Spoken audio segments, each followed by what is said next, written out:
Yeah, it's got some stuff on it. Yeah, really? It's loaded. Because we went to Sunday Street. Really? Yeah, we will do it.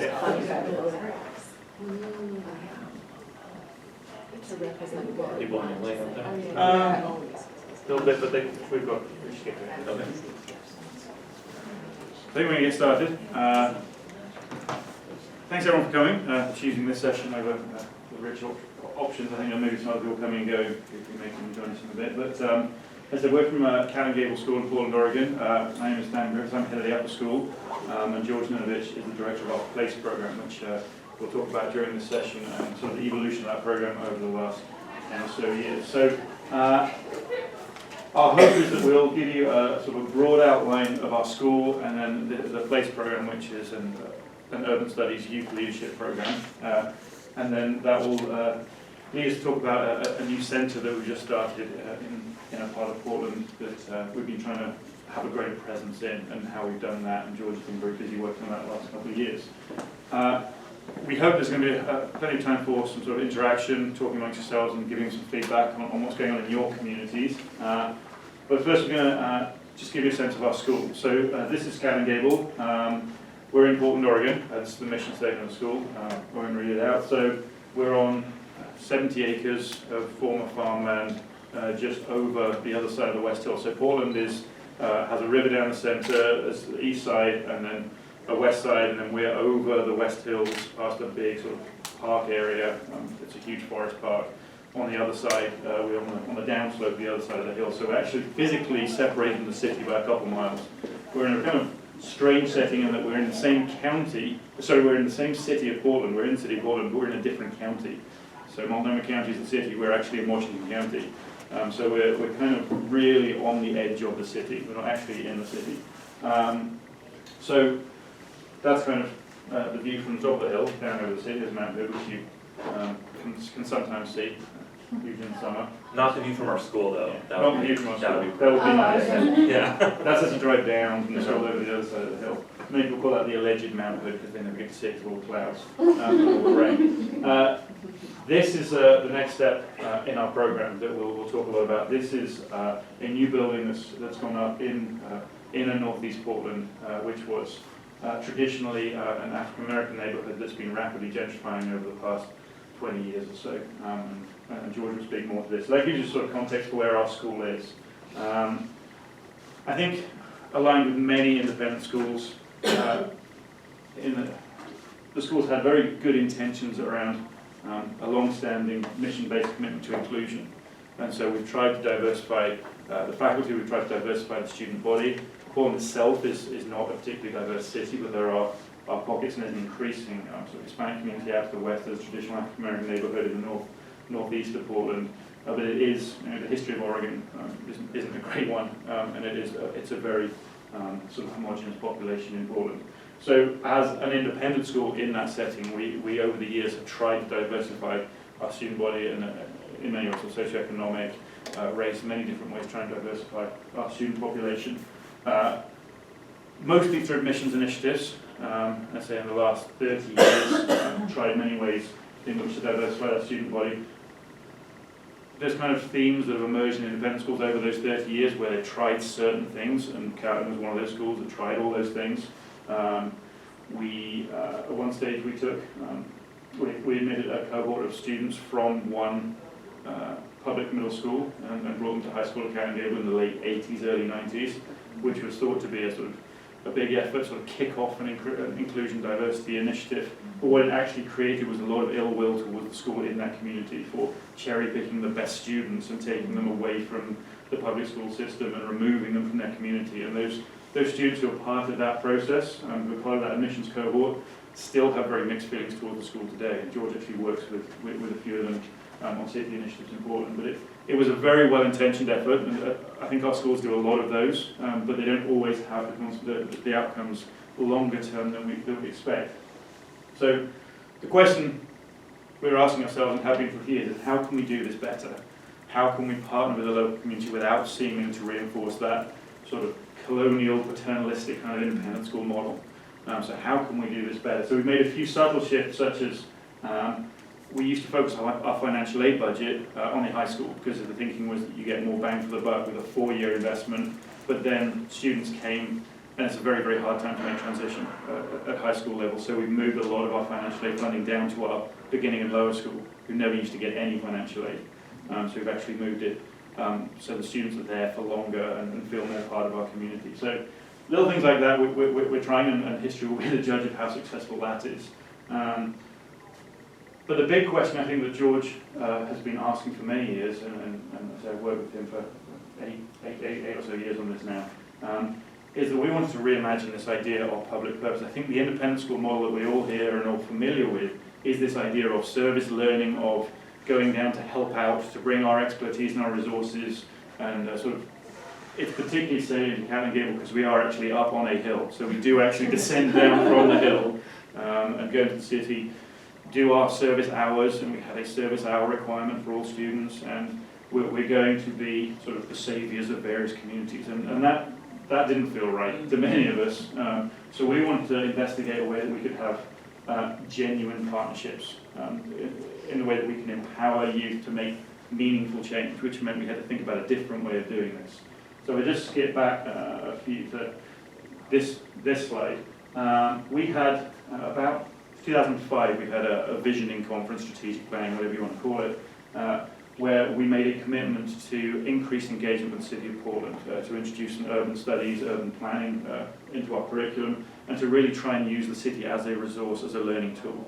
So that came out of this visioning conference in 2005. The next year, we started this summer program, which is called the PLACE program, which is officially was planning and leadership across city environments. We've changed it to people leading across city environments, what PLACE stands for. And that program is a summer program that's open to all students across Portland, not just Cannon Gable students.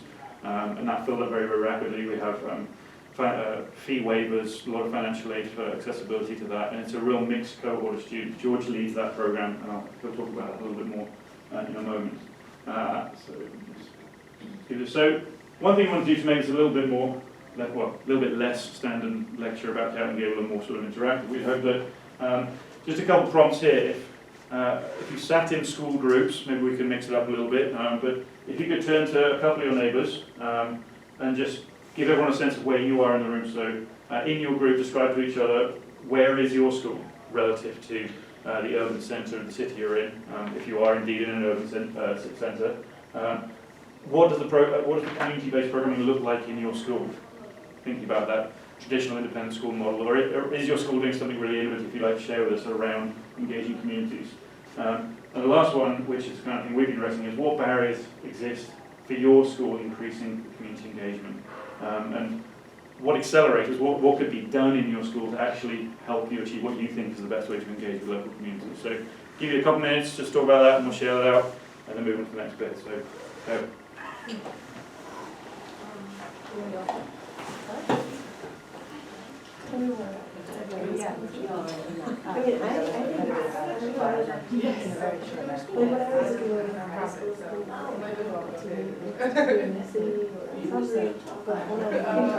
My name's Erica. I work for a nonprofit small 501c3 nonprofit build social justice over kids and to build self-actualization. Social emotional learning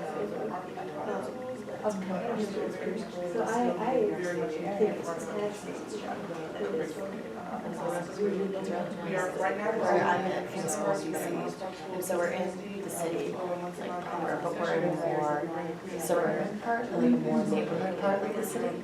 But one of the, I think, benefits is we are about 7-5 walk from the metro. So we can hop right on the metro, be downtown, be at Capitol Hill, be kind of on like K Street, where we get on like some communities where we do have more partners where our students can engage very however, yeah, I don't think there are parts of the neighborhood we are in Temley Town, which are kind of there's all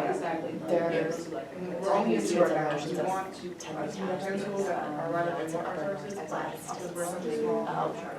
which sometimes synonymous with and yet that's not totally that's not totally true. I think there is more socioeconomic diversity in the neighborhood than our students might realize right away. And so one of the things that we've done is within walking distance of our own school community, there's an organization that has 3 offices within 2 blocks of our school that provide background support services to people who are experiencing homelessness or chronic long-term unemployment. These retired, mixed income retirement kids, and these are people, they have like a sliding scale of each month based on what they're able to pay, all within a few blocks of us. And so I do think it is important to kind of expose our students to that as well and connect them with those communities, because I think there's more to town than what our students might observe right off the bat. I think an interesting thing about our community is that it is really just, I mean, it's an amazing district for arts, culture, medicine, but it's not really a residential district. We have there are neighborhoods that sort of abut the universities to move that are residential. So interesting, our school and that's an interesting dynamic because we want to invest in our place as a school, right? But we have a program. If we were to do some kind of work here. How about one more minute, and if one person could be willing to share out from the group just a couple of tidbits, in a minute or so, that'd be great. I have a program on our campus each week that connect us with students from DC public schools.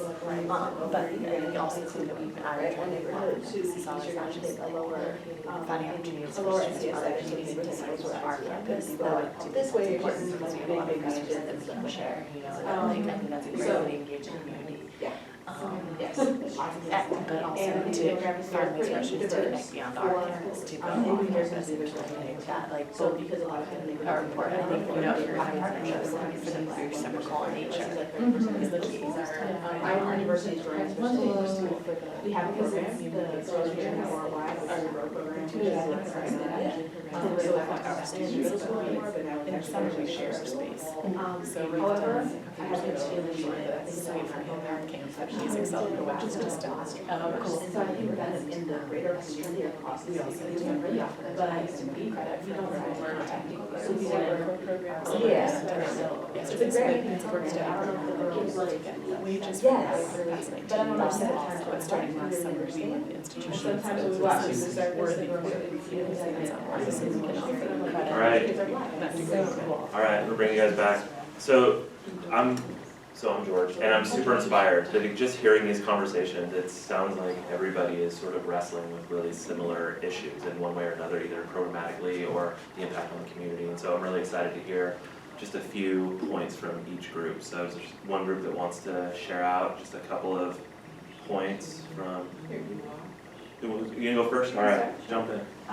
So I work at a private school, independent school up in the Bronx in New York, and what sets us apart from a lot of our peers is our geography itself. So we're on a campus of 26 acres, and it's a beautiful campus, whereas a lot of our peer schools in Manhattan are right in the heart of the city. And so we have, when we talked about strengths and weaknesses of just where we're placed geographically, we've got the space for kids to run around. We've got tons of resources and fields and gyms and student centers, and we're very fortunate to be able to open our campus to our community partners and neighbors and host events at our school, in partnership with them, and make those resources available to our neighbors.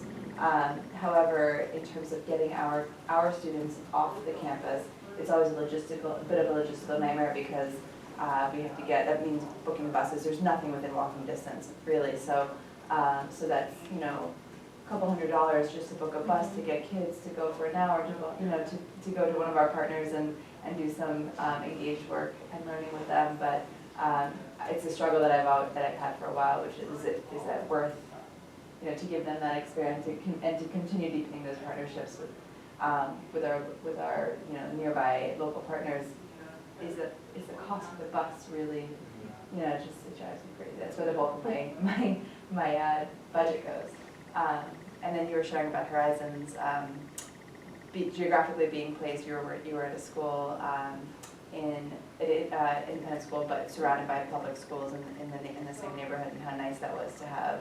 Maybe you probably will say it better than I can, but how the geography of that one school in particular, being within close proximity to public schools, was actually a really good thing.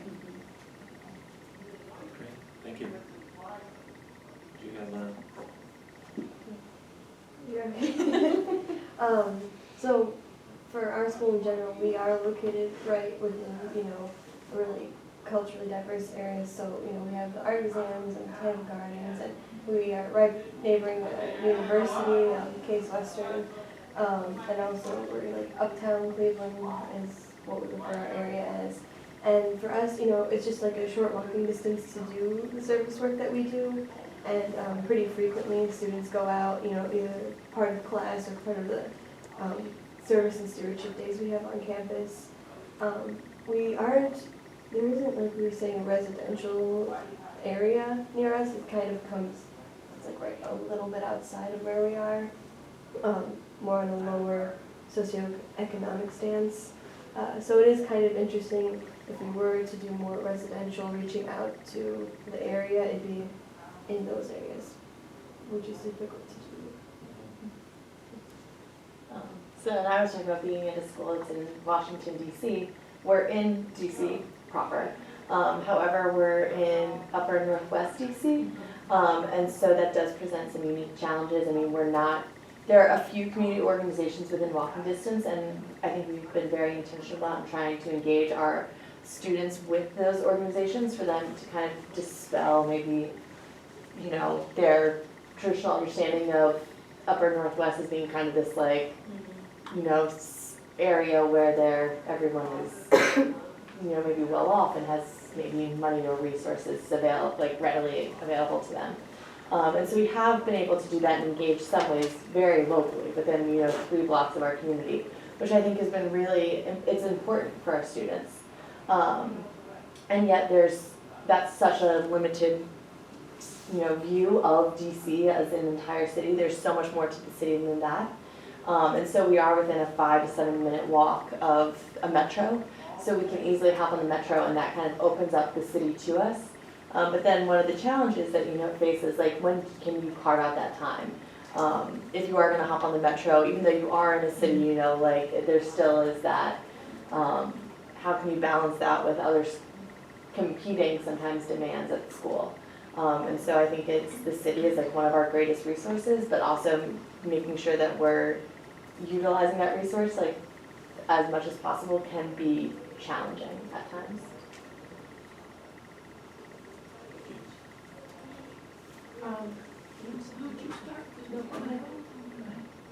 Okay. Your story. We're gonna have her share her stories.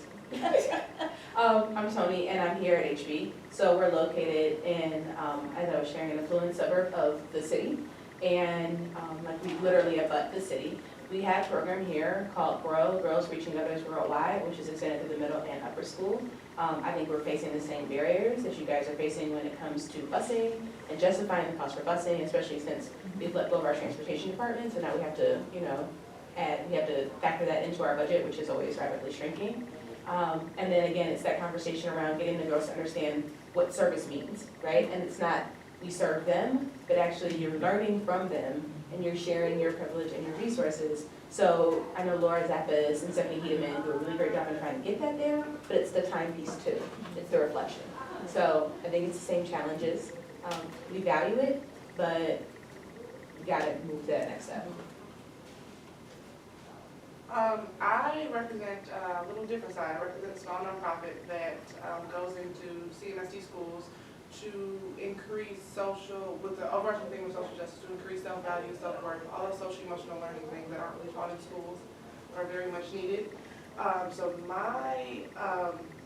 I guess one of the barriers, because we're located in 2 CMSD schools, Interardina and Miles Park, which are feeder schools from Buckeye Woodland that closed last year. And so the challenges I think that we face on the other side are trying to get community members to go into our schools, because we are located on East 93rd and East 77, and if you know anything about the city of Cleveland, those are not neighborhoods that most people want to stay in, want to be around, and want to volunteer in. So I guess our barrier is, how do we get the community involved and invest in these neighborhoods and in these schools that most people have already written off? So that's what we do. Always looking for volunteers. That's a great perspective, thank you. Thank you. Anyone else for your question? I just want to add a little something on hers. I'm at Worcester, Massachusetts, Worcester Academy that sits in the middle of an urban community, a strong immigrant population. And the challenge in that is I think we have amazing resources to create opportunities, public and private. The fear factor, the not wanting to step out of your comfort zone. So we sit in a gated community and we talk about connecting, but we can't connect until we challenge our own fears and biases around what is beyond the gate. Yeah, we're gonna talk a lot about connecting in different ways. If I can just ask one question, or pose one challenge. I heard from you that your school is so close to an immigrant, to a lot of immigrant and refugee populations. We have the same opportunity at our Tudor school in Indianapolis. But we've had conversations this semester with a potential partner that represents a refugee community. And they've said, hold on, you have to get to know us. We don't know if we need a relationship with this school. And so the idea of how you build relationships and the kids deeply understand a people that are very different than them, but in a way that we can learn from them and they can learn from us. This is one of the biggest challenges, I feel like, in service learning and relational community partnership work. Absolutely. So I'm really interested to hear about that. Yeah. Well, and getting past the, and as you talk, I'm excited, even in listening to them today, it's like who decides what people need? Totally. It's always like freaks me out. Like, Yeah, if I'm telling you